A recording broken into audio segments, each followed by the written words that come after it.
Alhamdulillah, alhamdulillahilladzi arsala rasulahu bil huda wa dinil haq liyudhhirahu 'ala ad-dini kullih wa kafa billahi shahida. Ashhadu an la ilaha illallah wa ashhadu anna Muhammadan abduhu wa rasuluh. Allahumma salli wa sallim ala Muhammad wa ala ali Muhammad kama sallaita ala Ibrahim wa ala ali Ibrahim wa barik ala Muhammad wa ala ali Muhammad kama barakta ala Ibrahim wa ala ali Ibrahim innaka Hamidum Majid. Ma'asyiral muslimin, usikum wa nafsi bitaqwallah faqad fazal muttaqun. Ittaqullaha haqqa tuqatih wa la tamutunna illa wa antum muslimun. Fatazawwadu fa inna khairaz zadi taqwa. Jamaah Jumat yang berbahagia, pada tahun 632 Rasulullah sallallahu alaihi wasallam wafat. Sebelum jenazah beliau dikuburkan, para sahabat sudah disibukkan untuk memilih pemimpin. Itulah kemudian yang dikenal dengan peristiwa Tsaqifah, yaitu peristiwa terpilihnya Abu Bakar Siddiq menjadi khalifah pertama, pengganti Rasul untuk memimpin umat pada waktu itu. Kenapa para sahabat segera memilih pemimpin padahal jenazah Rasul pun belum dikuburkan? Hanya Allah yang Maha tahu.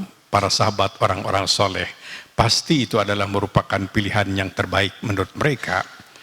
Kita temukan sebuah pesan Rasulullah sallallahu alaihi wasallam yang pasti ini juga didengar, diperhatikan dan diamalkan oleh para sahabat. Beliau menyatakan,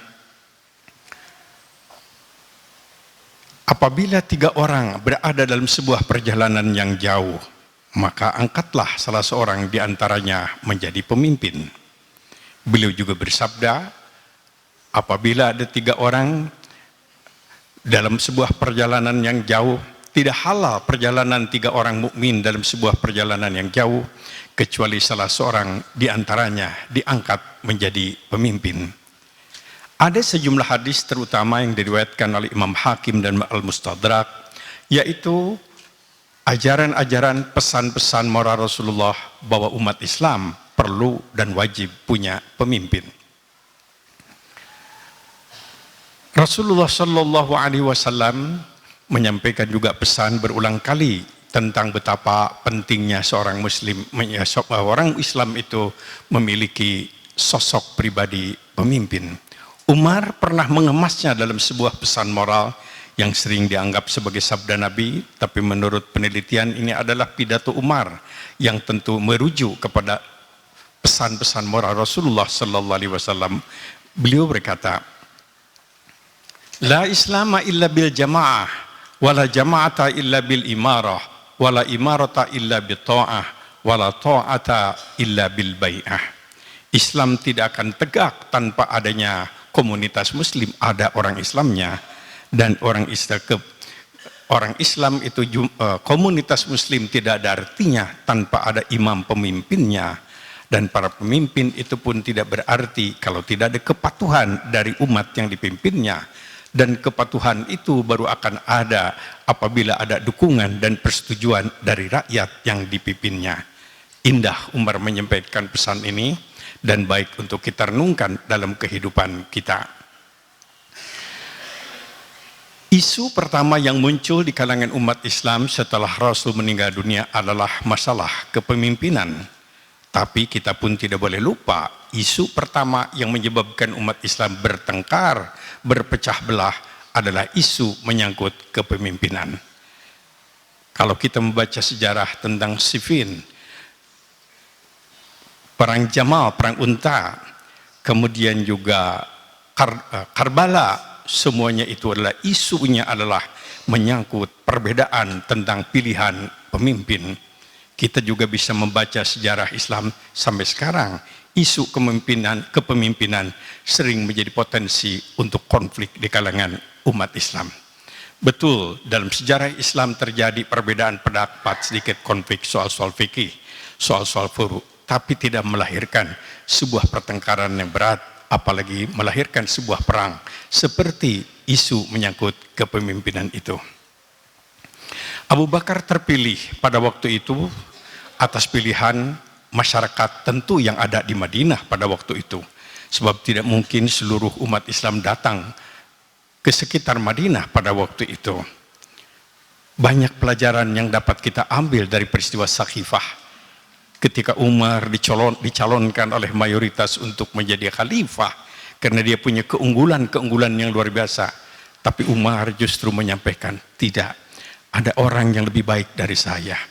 Ada orang yang lebih soleh dari saya. Umar bertanya, untuk menggambarkan sebuah kriteria yang tidak ada pada dirinya dan tidak ada pada sahabat lain. Siapa di antara kita yang menyertai Nabi ketika hijrah? Jawabannya hanya Abu Bakar Siddiq. Siapa di antara kita yang menyertai Nabi di Gua Sur? Itu adalah resiko nyawa dibunuh oleh lawan. Jawabannya adalah Abu Bakar Siddiq. Siapa di antara kita yang dipercaya oleh Nabi menjadi imam sholat ketika Nabi sakit pada waktu itu? Jawabannya Abu Bakar Siddiq. Abu Bakar terpilih bukan tanpa debat yang rasional, debat yang jujur, debat yang syarat dengan kasih sayang, tidak dendam, tidak ada ujaran-ujaran yang tidak pantas. Mereka adalah sahabat-sahabat. Masih ada yang tidak setuju dari kelompok Ansor, tapi Abu Bakar bisa membuktikan bahwa pilihan dia adalah pilihan yang tepat. Sebagaimana diajarkan oleh agama, pemimpin adalah yang terbaik di antara yang ada. Pemimpin adalah orang yang terpandai di antara yang ada. Pemimpin adalah orang yang teradil di antara yang ada.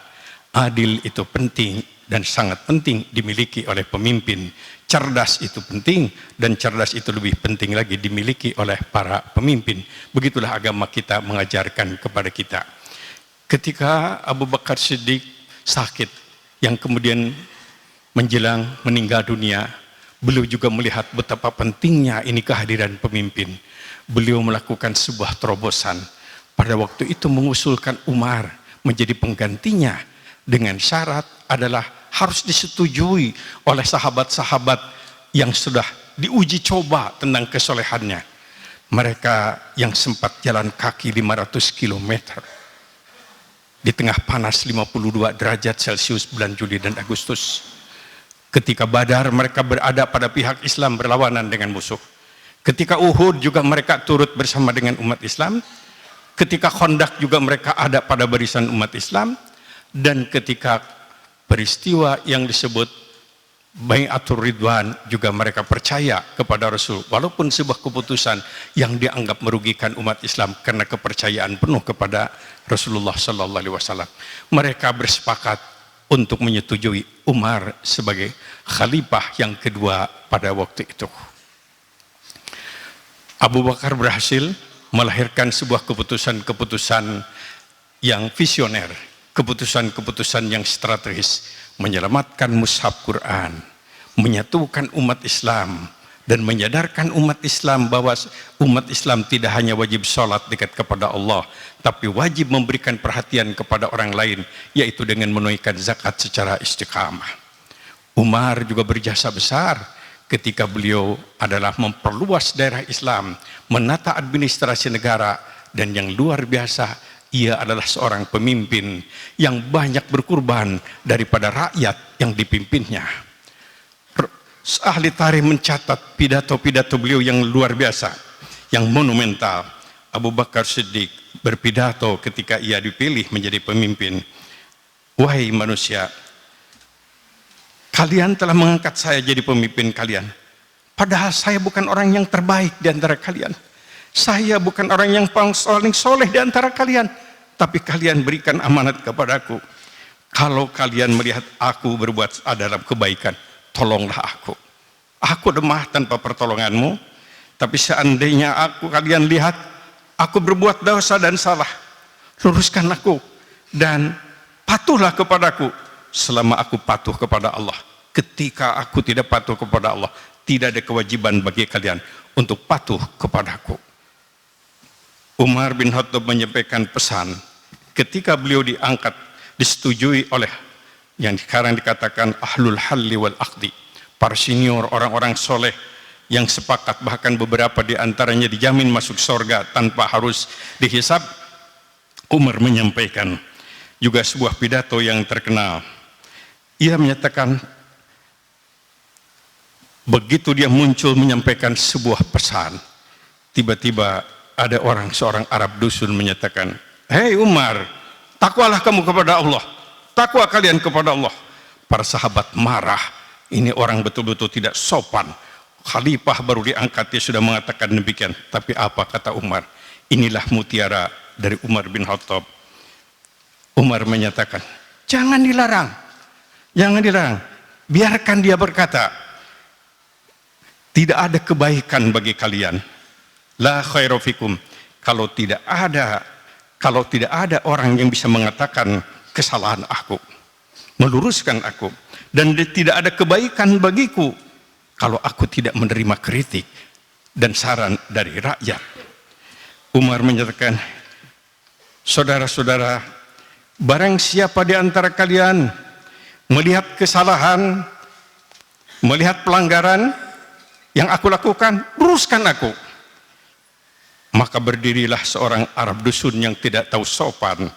Ia mengeluarkan pedang terhunus menyatakan, wallahi ya Amirul Mu'minin, demi Allah, wahai Amirul Mu'minin, kalau saya dapatkan kamu melanggar ketentuan Allah, aku penggal kepalamu. Umar menyatakan, alhamdulillah, saya puji Allah yang Allah telah melahirkan, menciptakan seseorang umat yang berani meluruskan Umar dengan pedangnya. Ini adalah cerita klasik, tapi syarat dengan pesan-pesan moral.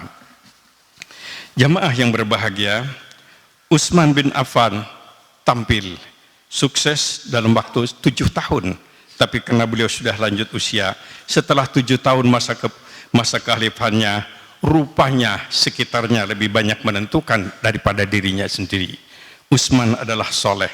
100 ekor unta dia sedekahkan untuk kepentingan agama. Ia selalu berkata, saya merasa bahagia kalau saya bisa menolong Rasulullah. Saya merasa bahagia kalau saya bisa menolong orang-orang fakir dan orang-orang miskin. Kesolehannya tentu tidak ada gerugukan, tapi beliau karena lanjut usia banyak ditentukan oleh sekitarnya, maka terjadilah peristiwa Umar dibunuh oleh Abu Lu'lu yang menjadi pembantu Umar. Pada waktu itu Utsman juga dibunuh oleh para pemberontak yang tidak diketahui siapa yang membunuhnya.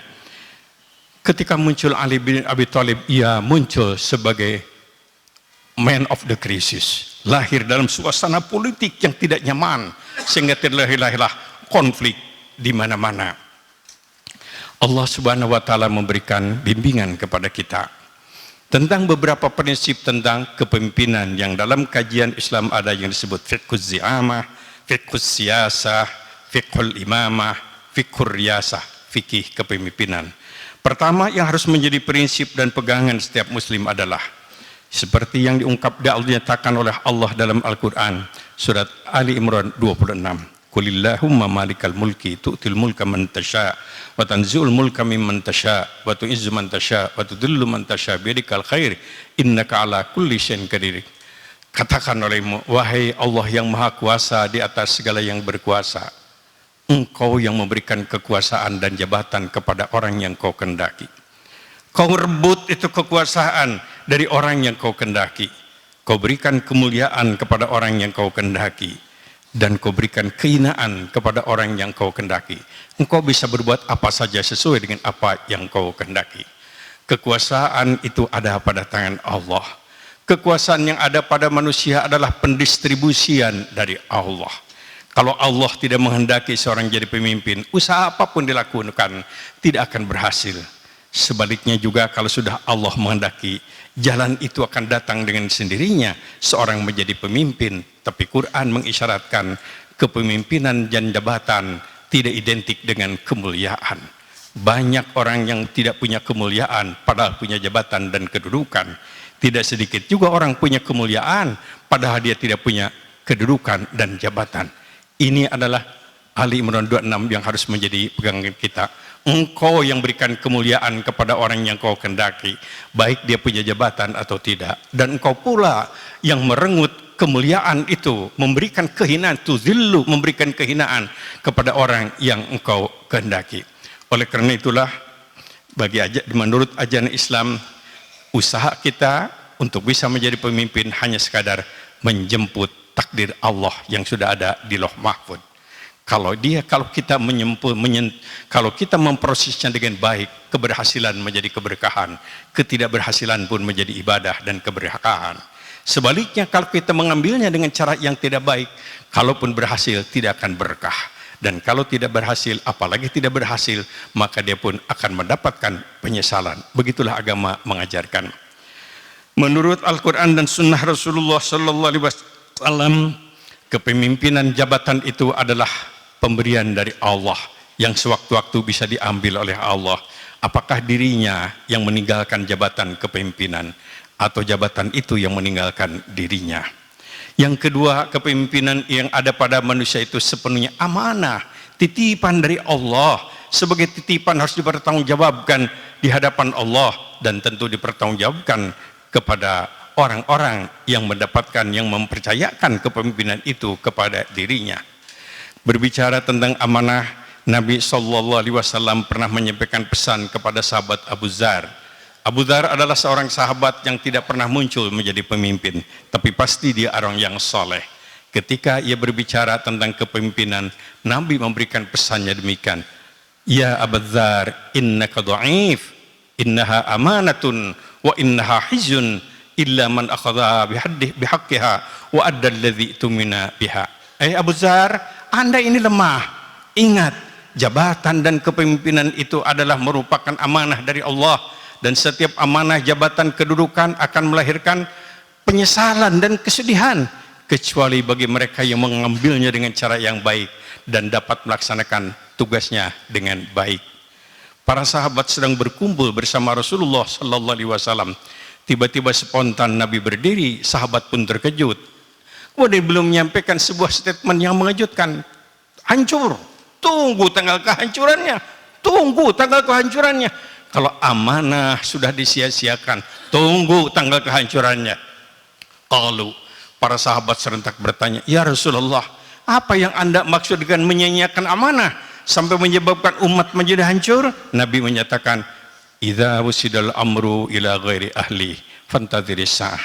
Kalau sesuatu urusan diserahkan kepada bukan ahlinya, tunggulah tanggal kehancurannya. Beliau juga berpesan kepada kita, sebaik-baik pemimpin kamu adalah mereka yang kamu cintai dan mereka pun cinta kepadamu.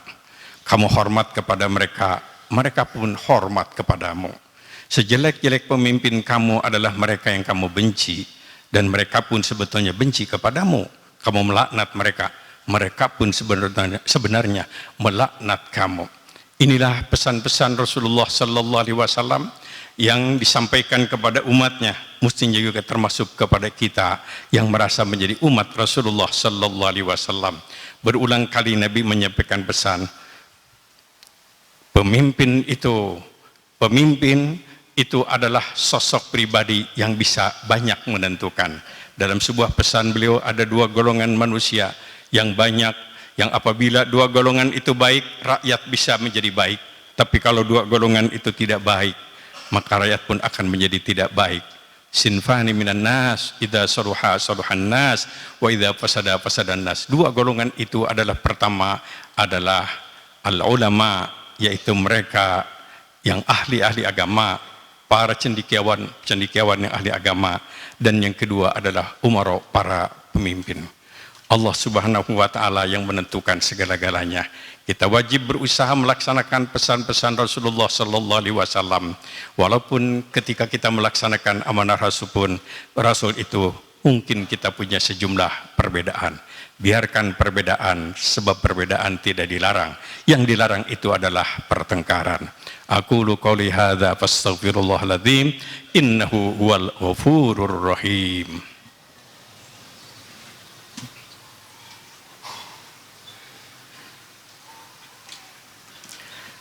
Alhamdulillahi Rabbil Alamin, Ar-Rahmanir Rahim, Maliki Yaumiddin. Asyhadu an la ilaha illallah wa asyhadu anna Muhammadan abduhu wa rasuluh. Allahumma salli wa sallim ala Muhammad wa ala alihi wa sahbihi wa man tabi'a huda. Ma'asyiral muslimin, usikum wa nafsi bitaqwallah.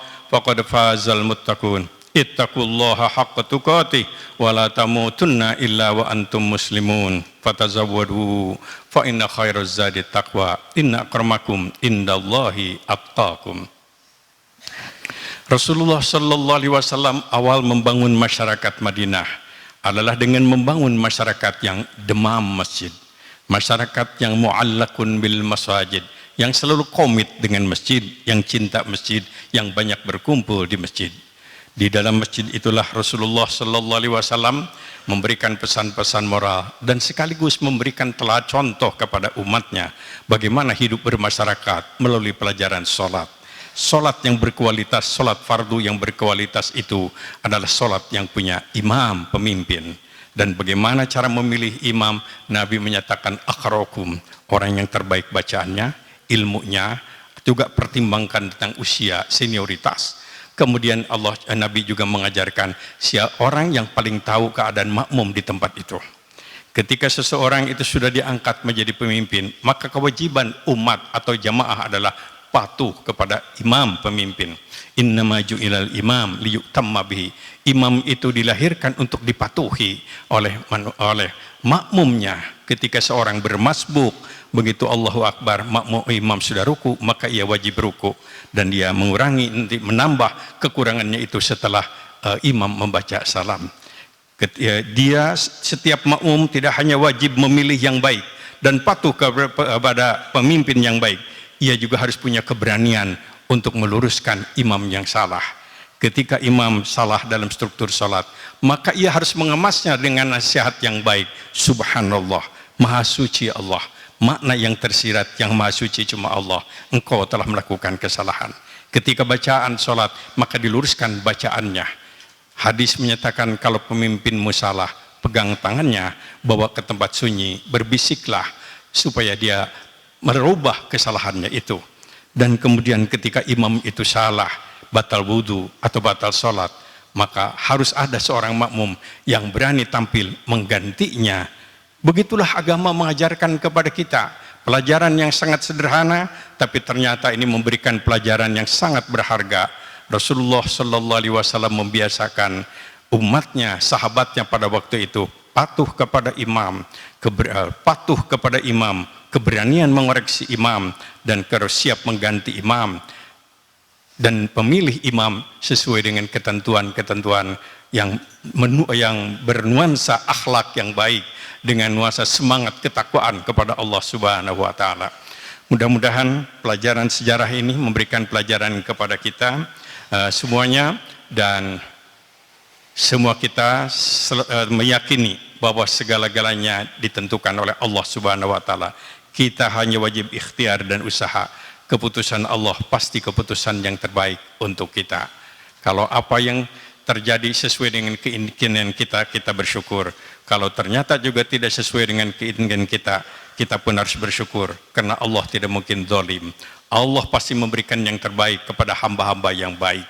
Apapun yang terjadi selalu ada hikmah dan kemaslahatan kalau kita ikhlas dan ridho mengamalkannya.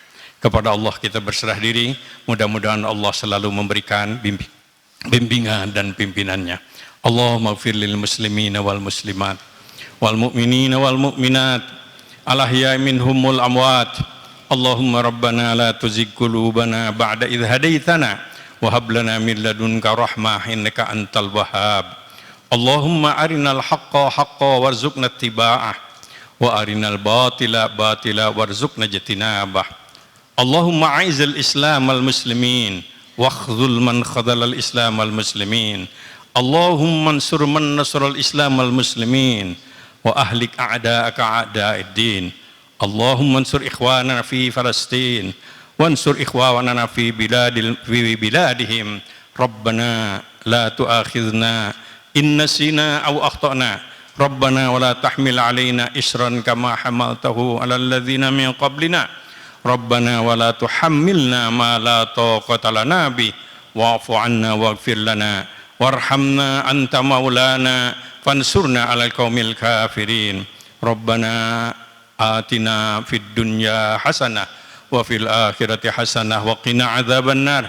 Subhana rabbika rabbil izzati amma yasifun. Wassalamun alal mursalin. Walhamdulillahi rabbil alamin. Amin ya Allah ya rabbal alamin. Allahu Akbar, asyhadu an la ilaha illallah.